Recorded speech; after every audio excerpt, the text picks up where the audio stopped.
Yeah, the new map should be right here, but he doesn't get a new map.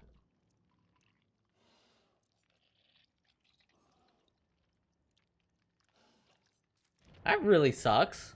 Alright. Let's go Mori you. Here, come over here. Right here. So we're not in grass.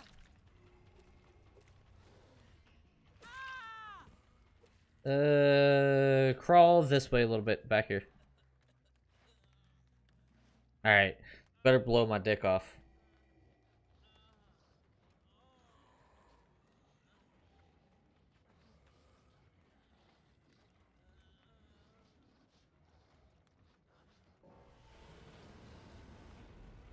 I mean, it wasn't horrible, but where the fuck was the sound? Yeah, it was brutal, but what the hell happened to the sound? I have a feeling it's a bug. You want to see killer, but you have to piss. I mean, I'm gonna read the character info here. So, all right, character info, backstory. It's a really long backstory. All right, listen. All I'm gonna say is they better have a good freaking backstory on this because I've been looking forward to their whole killer thing, or like houseborn killer for a while. Oh, good base speed, nice.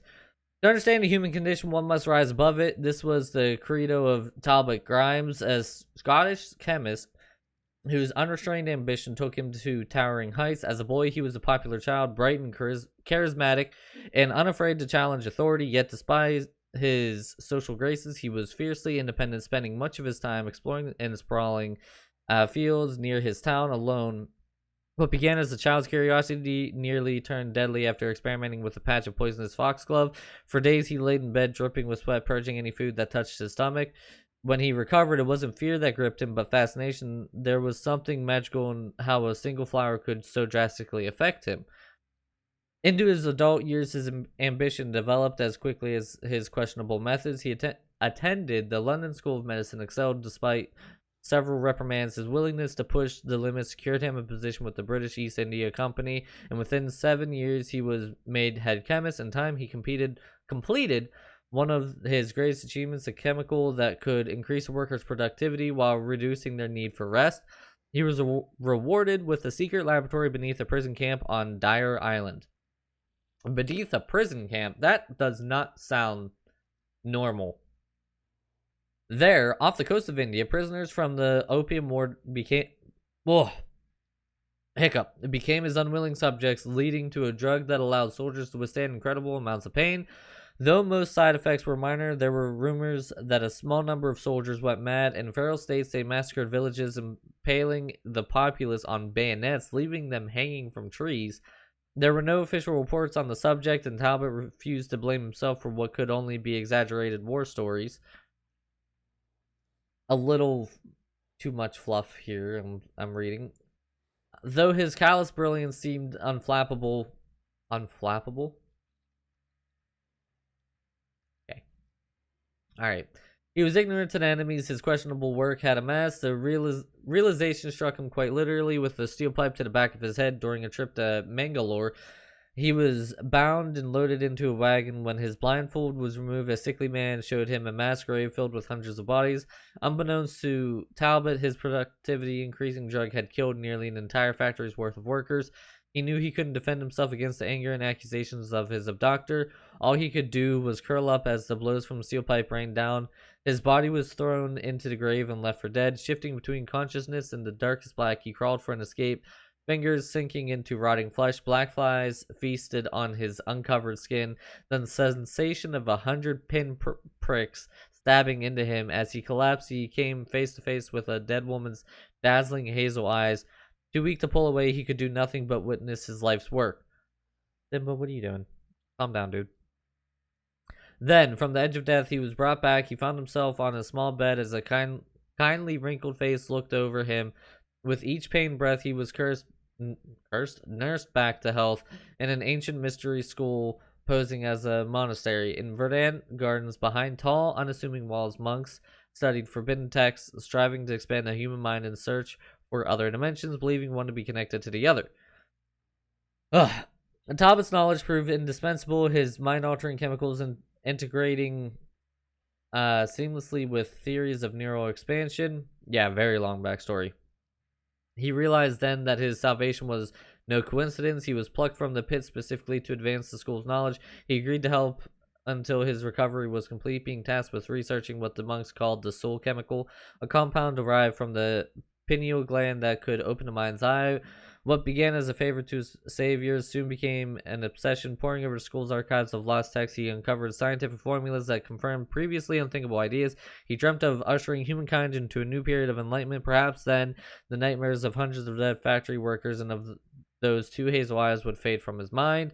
As he came closer to a breakthrough, the demeanor of the monk shifted. The gentle smiles they offered were paired with uneasy eyes that quickly darted away when spotted. The polite conversations he was once privy to turned to hushed murmurs. The last thing he would see of the school was the cracked ceiling above his bed, branching like a dendrite through plaster. This is a very long, overly long backstory. His next memories were a shattered mosaic of images and sensations, smearing lights, horse hooves on cobblestone, coarse burlap scratching at his cheeks, and sharp bites into his arm. He awoke, ragged and unwashed, splayed on the straw mattress of an opium den. Mind in a dense fog, his first thought was of his notes, the only records of his groundbreaking revelations. He researched frantically, scrambling through the dingy basement, bleating aloud for help. The few other denizens looked up from their hammocks, offering nothing but drug-soaked eyes and apathetic gazes that soon fell into half-slumber. Before he noticed the robed figure appear behind him, a needle plunged into his arm. The world disappeared once more. Oh my god, a little too long. Awoken again, each time hazier than the last, he tugged at hollow gaps between his teeth. How long, he wondered. A faint memory returned, the soul chemical, his nose, the verge of a breakthrough. A far-away whisper entered his mind. He fumbled with the stone, sharpening it with shaking hands in the dim light of the den. Amongst the catacombs documents, he carved his research from memory into the walls. He wrote 4 hours until his fingers bled, moving to the floor, taking in everything the voice whispered, despite his inability... Get out of here, spam call. To comprehend it. When there was nowhere left to write, he gripped a stone and carved the message into his chest. Stained with blood, he witnessed a miracle appear before him, a magnificent field of lush orange flowers. The whispered voice beckoned to him, urging him to enter the field and discover worlds and dimensions beyond human comprehension. For a moment, Talbot felt the sense of wonder he possessed as a child. The denizens of the opium den awoke to silence, the dry scent of smoke still lingering in the air. Shambling out of the drug-hazed fog, they found the stone floor wet with blood, tiny rivulets coursing through cracks. His eyes adjusted to the darkened room. The jagged lettering scrawled along its length began to appear, written over and over without end. There was but one single line: death is only the beginning.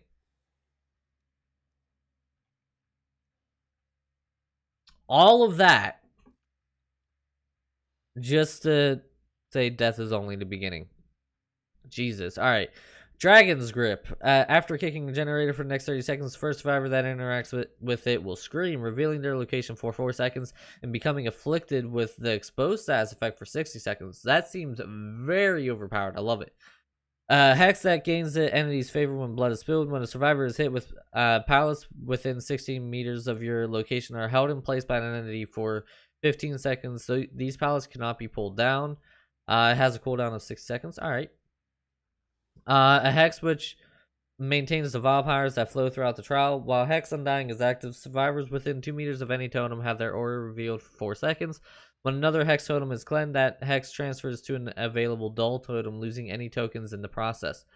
Interesting. Interesting. That's actually a really interesting perk. This could be really, really overpowered.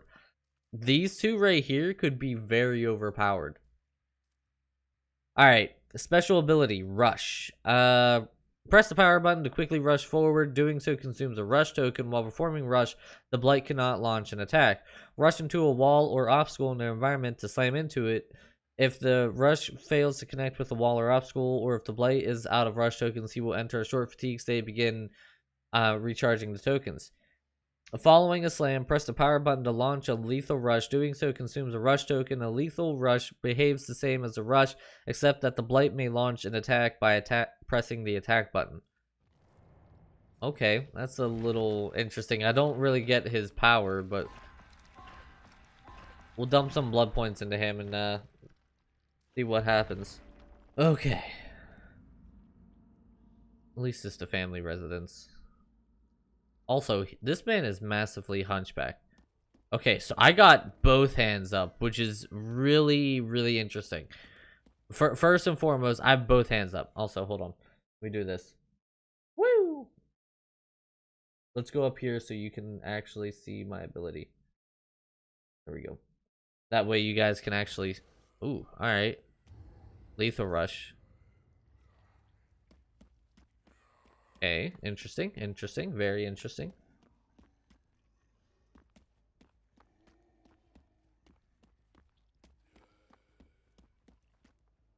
This all looks really different.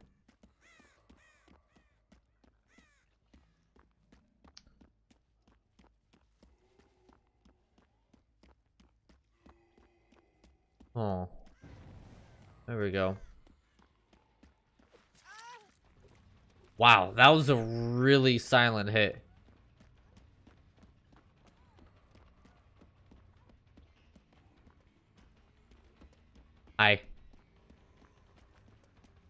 Why did you just dead hard right there? What the hell? This dude makes no noises.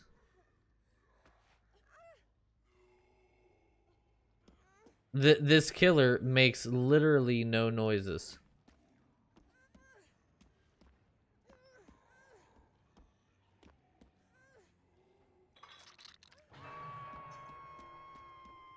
I don't know how I feel about that.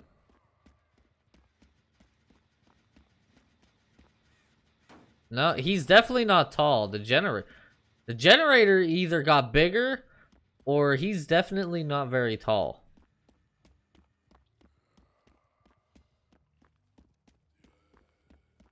All right, let's try out his ability next survivor we find. I figured. Okay, yeah, my sound is all the way up on my end. It's a very quiet fucking killer, man.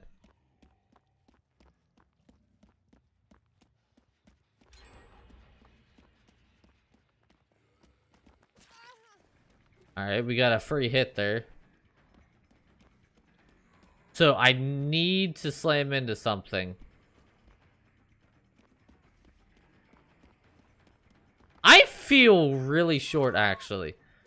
Okay, I said I was gonna try his ability, but what the heck? What? There we go. What the hell? I couldn't walk through there.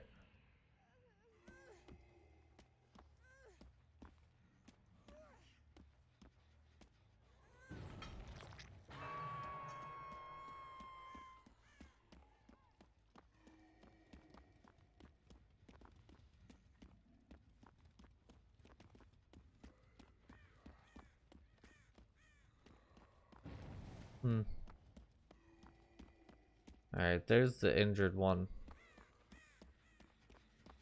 Let's kick this. Okay, the fact that he uses his tool to I'm gonna let her go. I don't wanna. Hello.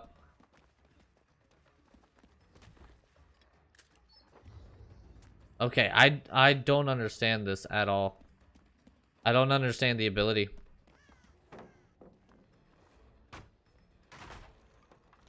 Interesting way to break pallets.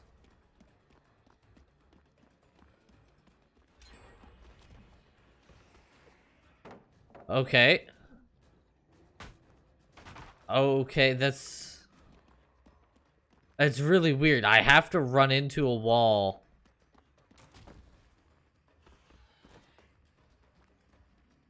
I don't know if I like that.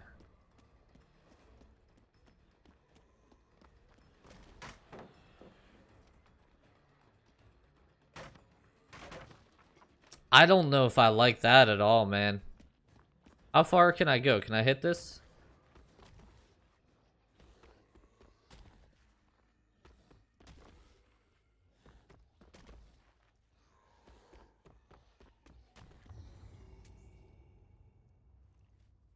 Okay, so I can keep comboing these. I can almost hillbilly sprint combo these pretty big, pretty massively.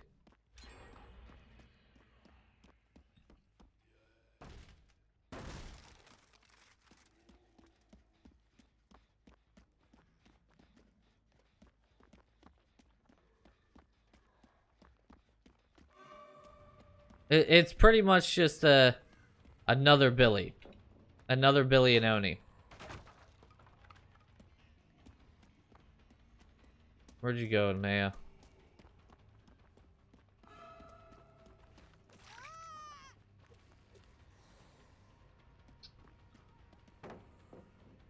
I don't think I like this killer too much. There's a lot of things to be in want for, and I don't think I like it.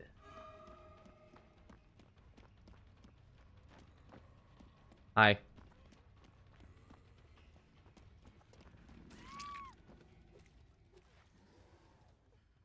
That is a completely random question, Yugi. Also, I don't know. I watched a Digimon. I don't remember any specific. Why does it look like that person's Naruto running?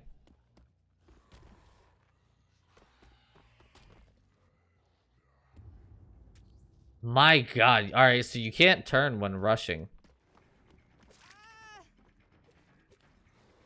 I can look around, but I can't turn while rushing.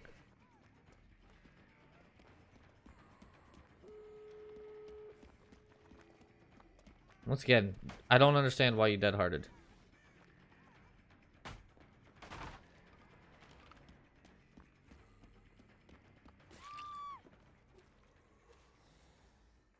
I think one of the things I'm most thrown off by is how silent this killer is.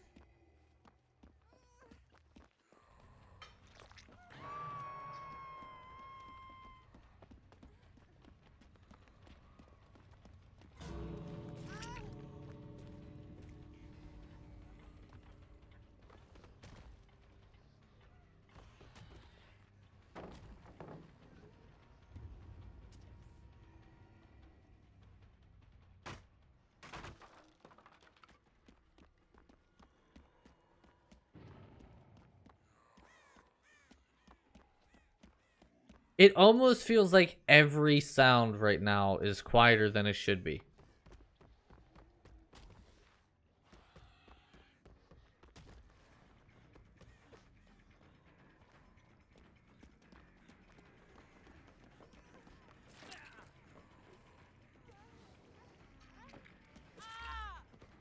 Is that a Steve? I think that's a Steve.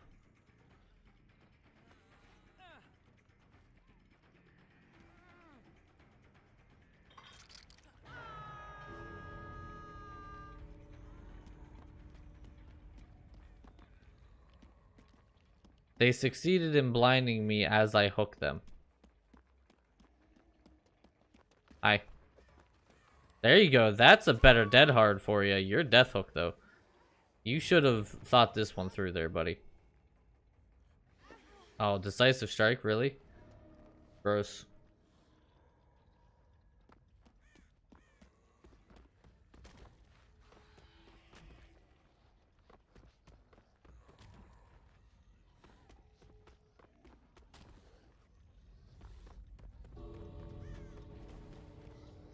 I really don't like his power. Billy's might end up liking his power, but I don't like his power at all, man.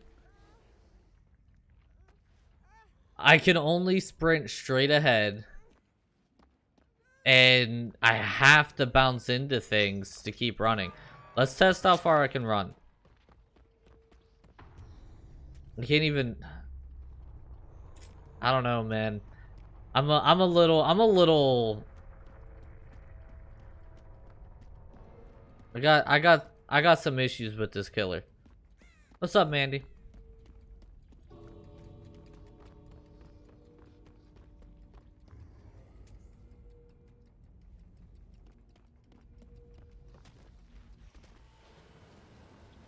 Entity displeased. Yeah, I wonder why. This dude is not... He doesn't make sense.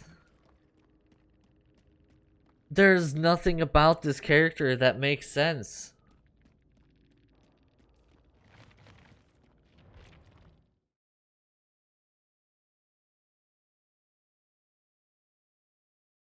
Like, I like the idea that this killer was built on, and I like his perks. I think his perks could be a massive game changer.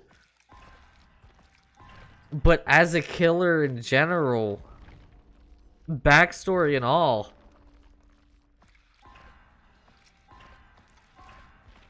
it's very, very poor. It's not well thought out at all. Alright, so Felix. Oh my god, another one. Oh my god. Alright. Felix Richter was born to Janos and Ursula Richter in Coburg, Germany, where the Richter family had deep connections and were among the most respected of its physicians. His parents, both members of an ancient society, were always out of the Richter manor at medical conferences or providing humanitarian aid around the world. Traveling exposed young Felix to new cultures, languages, and architecture unlike anything he had ever seen before. He wasn't sure when the architectural bug bit, but when it did, it bit hard, and he knew that despite his family's legacy, he would one day design buildings that would inspire the world. By 23, he was considered an architectural prodigy, having won the Swiss Architect Medal and the German National Design Award. Yet, despite his success, Felix couldn't shake the gnawing feeling that success had more to do with luck and connections than talent and work. I'm already seeing it being a weak backstory. Growing up, Felix was socially awkward and introverted, and preferring his imagination to the company of others. He had few friends, so when he wasn't traveling with his parents, Felix was in his father's library devouring rare books, studying history and architecture, soaking up anything and everything he could on architectural movements throughout the centuries. His father hoped young Felix would learn to be more outgoing and hired every possible specialist to help improve his social skills. When these efforts failed, he threw in the proverbial towel and figured his son would learn when he is ready. He then joined young Felix in the library, where he helped him build elaborate wooden models of buildings, were telling him wild stories about a secret club and their ancient battle against a dark and ominous force. Stories Felix was sure his father had made up to make his Imperiati group sound cooler than it actually was. Felix sometimes wondered if his design sensibilities came from his summer trips to Dire Island, a private island that boasted some of the world's finest homes and designs. Every summer, Felix would accompany his parents to the island, where members of the Imperiati would encourage their children to network and forge lifelong connections. Felix didn't mingle well with the other teenagers, but he did make 4 friends who, like himself, didn't quite fit the high society mold. They were often ridiculed by other teens and despairingly called the pariahs, a name they liked and gladly adopted. Instead of practicing public speaking and engaging in endless debates, the pariahs spent most of their time exploring the ruins and mysteries of the island until one of their adventures took a turn for the worse. Exploring an abandoned internment camp, they descended into what seemed to be an underground laboratory, where they uncovered old leather journals with illustrations and notes of inhumane experiments conducted on prisoners of the First Opium War held by the British East India Company. As they pushed through a locked door, they found a chamber scattered with human skeletons, dusty vials filled with an unknown serum. Before they could examine the contents, the ground seemed to shake beneath their feet, and a hissing sound filled their ears. A strange fog suddenly appeared, and giant claws seemed to burst from the ground as dark imagination mingled with reality to terrorize them. Before they understood what was happening, Felix's father and several other parents came to their rescue, using strange tools and objects to protect them. Felix stared at the scene in shock and disbelief. He wasn't sure if he was dreaming or living one of his father's ridiculous supernatural stories. By the time he realized it wasn't a dream, it was all over. The pariahs were safe, and their parents had mysteriously disappeared without a trace. After a shock of his father's disappearance, Felix searched for any theory that could help him understand the phenomena he had encountered on their island. He exchanged notes with the pariahs and other people he had met online who had also lost loved ones in a similar way.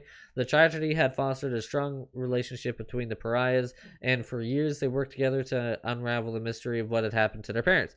But nothing made sense, and every lead they pursued hit a dead end. With the time, their efforts dwindled, and the 5 friends slowly grew apart, each going their separate way, hoping to forget their nameless darkness that had robbed them of their parents.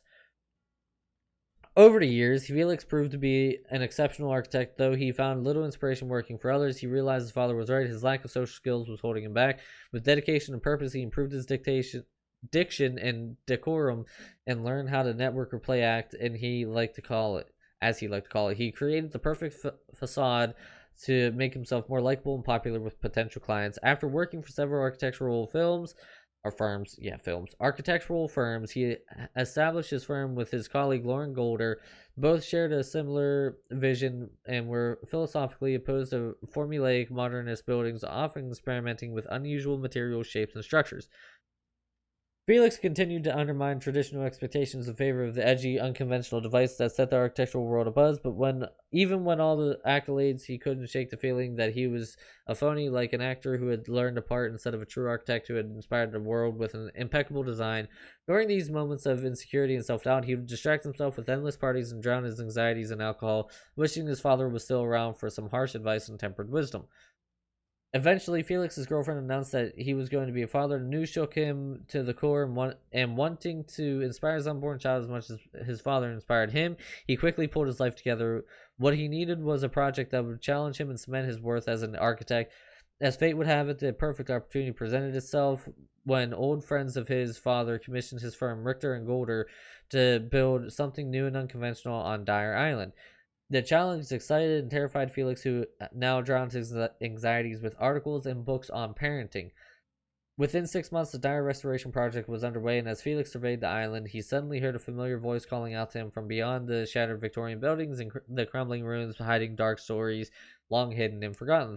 Through a strange gathering fog, he saw a form take shape. His eyes widened, his lips parted, but no words issued forth. Could it be? Was it possible? No, it couldn't be. It was impossible, and yet, with drawing realization, Felix staggered back as he watched his father emerge from the fog.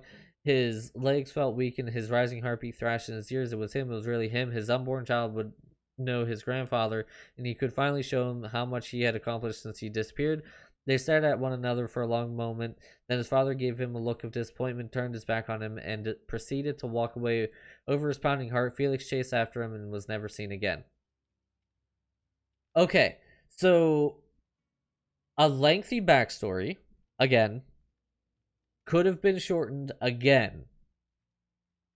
However, this has a little bit more intrigue to it and a lot more ties to it than the Blight did. So I was right. The first Opium War held by the British East India Company, that ties into the Blight.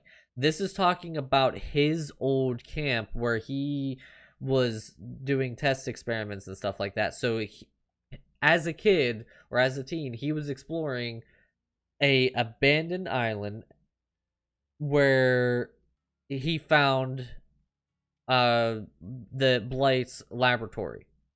So if the Blight was hunchback, at the time, that would have been something that was massively poked at.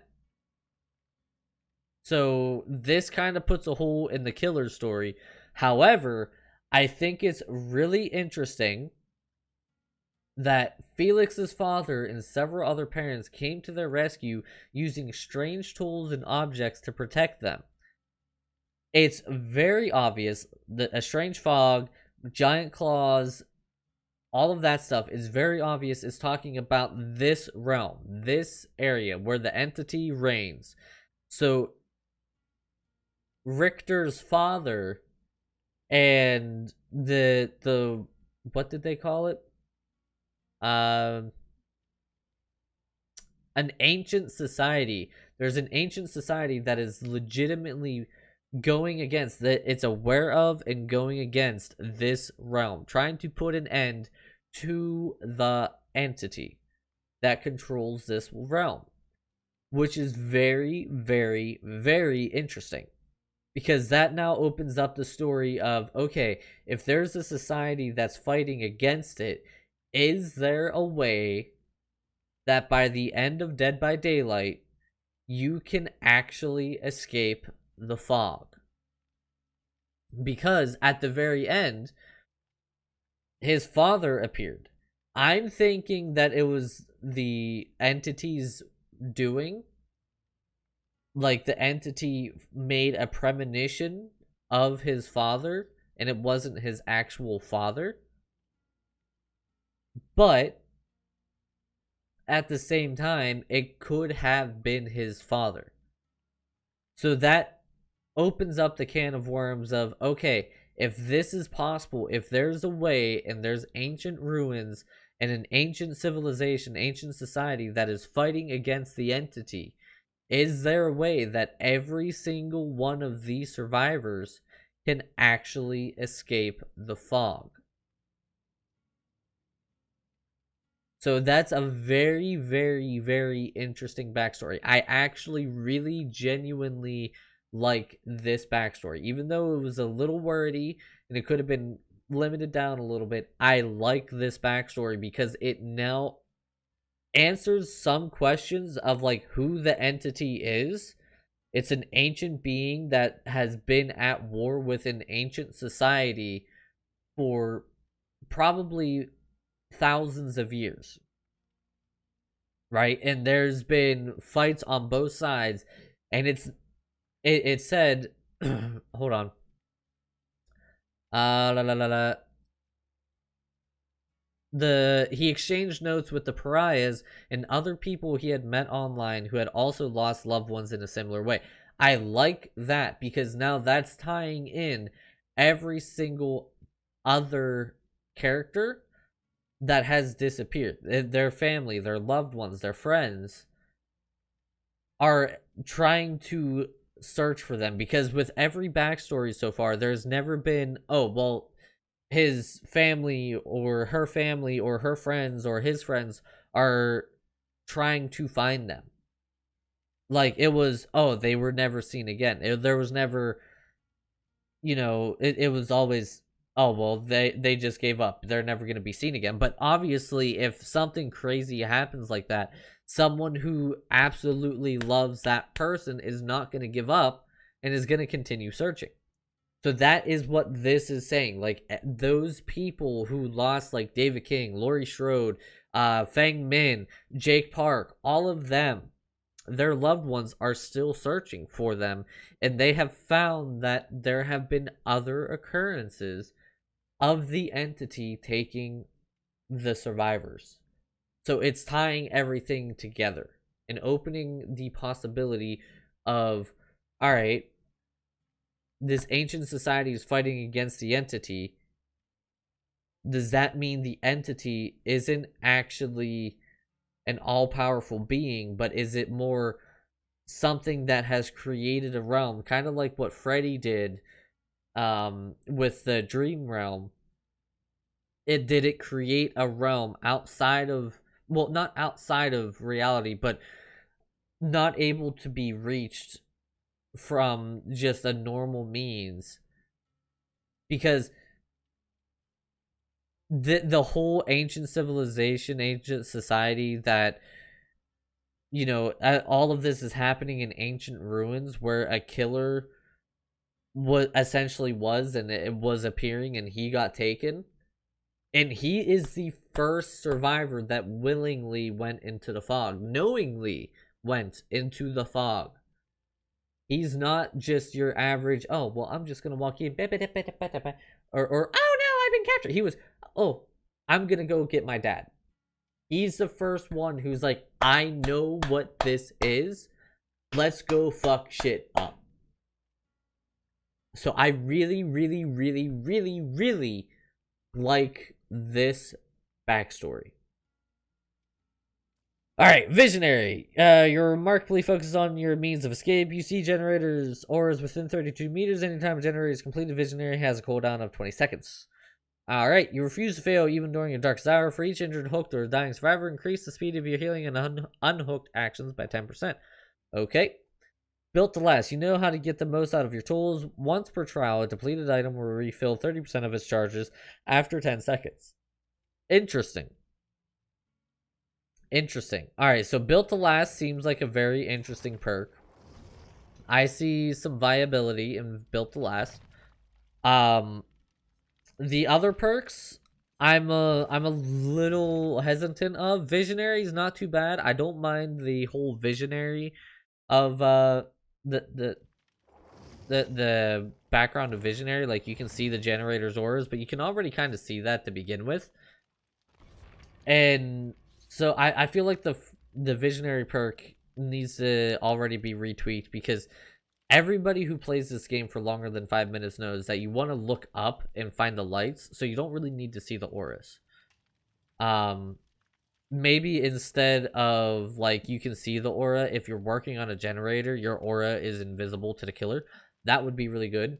Or when working on a generator, or when you're first start working on a generator, for the first like 10 seconds that you're working on it and it has a cooldown, obviously you can see the aura of the killer.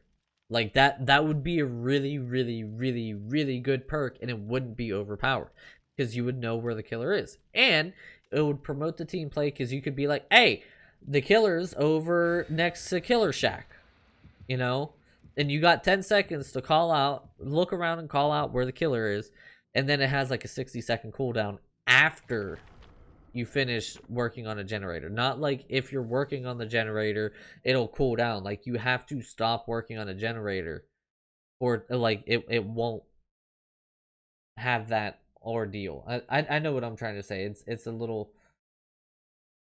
confusing, I'm sure, but like if you're working on a generator it doesn't cool down, but if you're walking around or running around it cools down, sort of deal. I think that would be nice.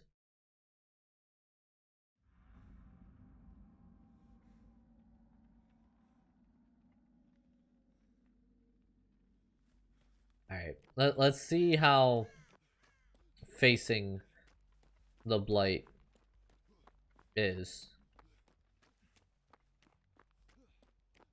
because so far I've been very very disappointed.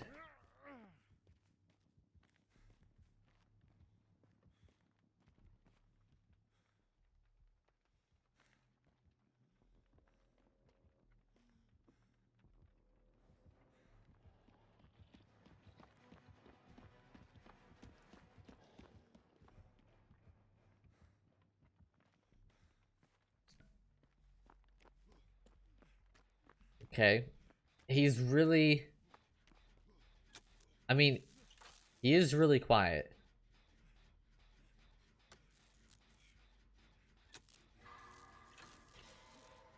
I do like that the generators have a different you actually look like you're trying to repair the generator now. That's actually really cool. I like that. Like you can actually see.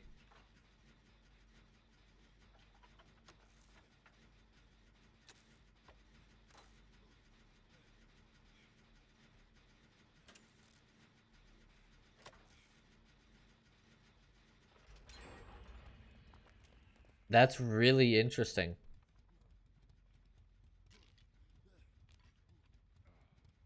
That's really interesting. I like that. I do like the new look of repairing the generator. I feel like they still need to bring back the sound. It was a little quieter. The generator working sound, like working on a generator sound, needs to remain, because that was one of the biggest helps for a killer. You'd be able to find a survivor when... Okay, I guess you can still hear it. I shall shut my face. You can still hear it. The chests look different. Everything is different. Look at that. The trying to search a chest thing is different now too.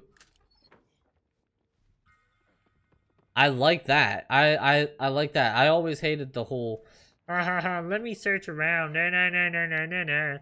You know, like, I thought that was really dumb. I like the new way of searching a chest. It makes the old king boy wonder, though. If I start searching and stop, it no longer makes a sound. I mean, if it does make a sound, it's very quiet in regards to what you hear. It might have like the whole pop-up for the killer. That's something that I would have to see firsthand, but As far as it goes, this is a much quieter action, which I'm okay with.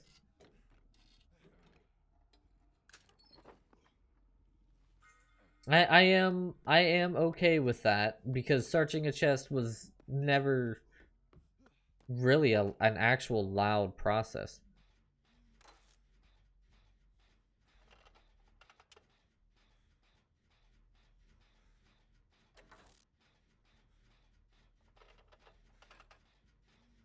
Okay. All right.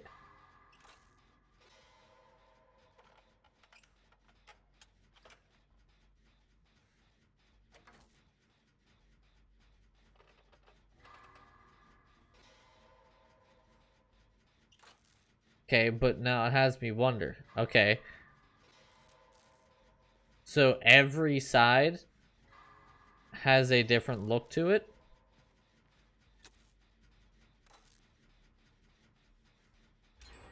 And it seems like this is the quietest side.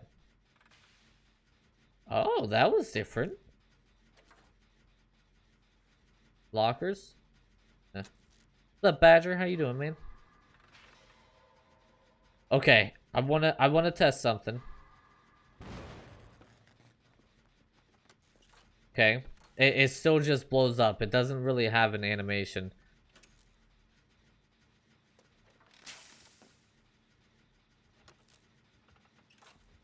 Interesting. Very interesting.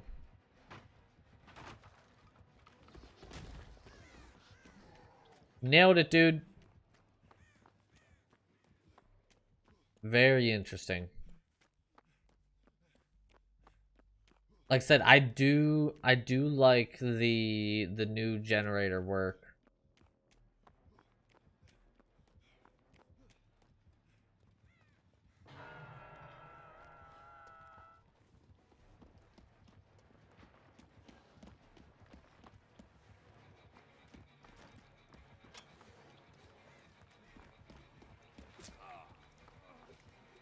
This killer is so quiet, man. He's gonna camp.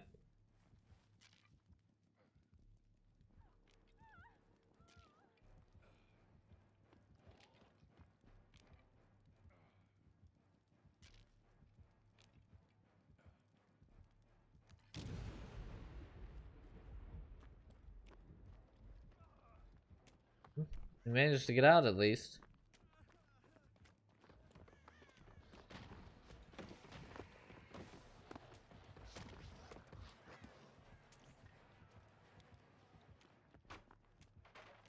Not only was he blinded right there, but also managed to, or he also had to stick himself with the needle.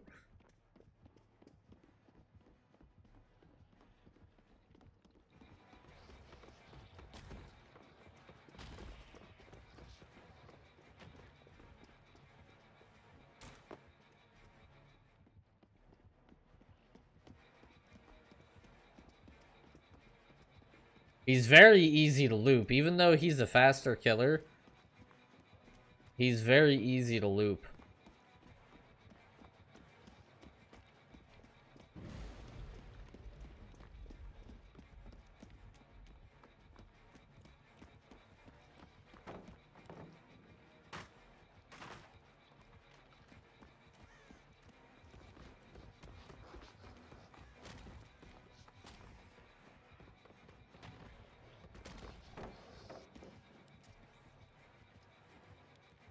Blinded him 3 times now.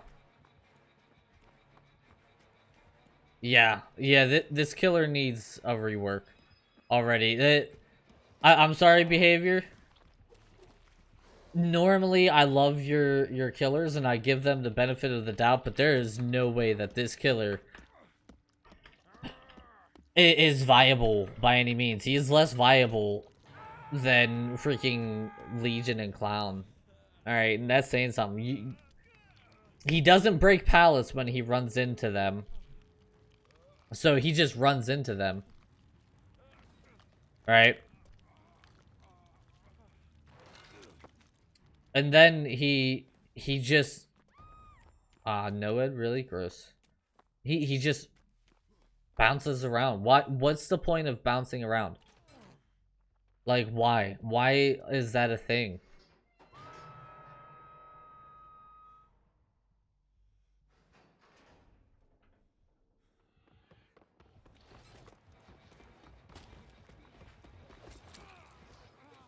Okay. So that's interesting to note.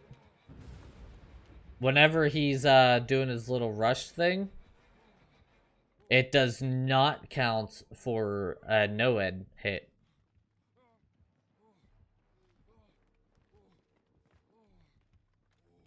That's very interesting.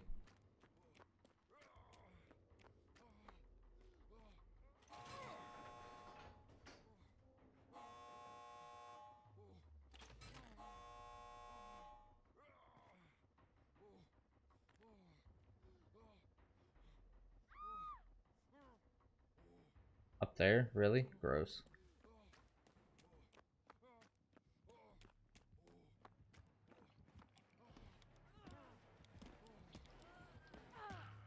Oh, I ran out of flashlight. That's not what you want to see. Shit. Sorry, my dude.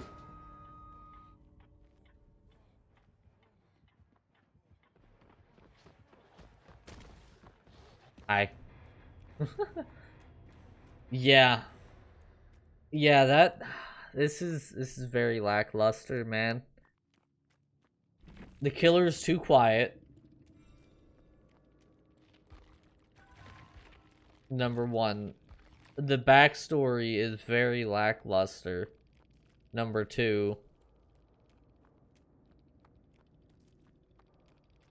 And just, like, everything about it is just... Like, the survivor, I can... Yeah, even Michael has noise. It has the breathing. Like, he has... There's no real sound to it, man. I'm disappointed. I'm very disappointed.